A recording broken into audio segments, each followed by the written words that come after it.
So what's up mga ka-idol? Meron naman po tayong may babahagi ngayong araw.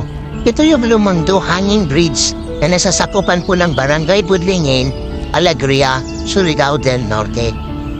At syempre, bago tayo papasok mga ka-idol, kailangan mo nating magbayad ng entrance. Bale, ang entrance po pala dito mga ka-idol is 20 pesos only. Eto na mga ka-idol. Kaya po kaya nito mga ka-idol, bali ang haba po pala nito is 180 meters. O tignan nyo man mga ka-idol, parang hindi natatakot yan. O syempre, huwag na nating ipaalata sa lahat na tayo ay natatakot na maglakad. Isipin na lang natin na sa kalsada lang tayo. Pero ang totoo niya, nanginginig ang tuhod niyan. Syempre, mas kailangan natin i-view itong naggagandang tanawin dito at napakaraming puno.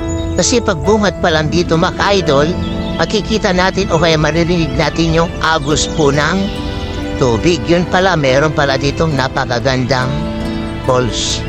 Pagdating natin dito mga ka-idol, pagkalampas ng kalagitnaan ng Hanging Bridge, meron tayong makikita fiberglass. O tignan nyo, ang sarap pumiga dito mga ka-idol.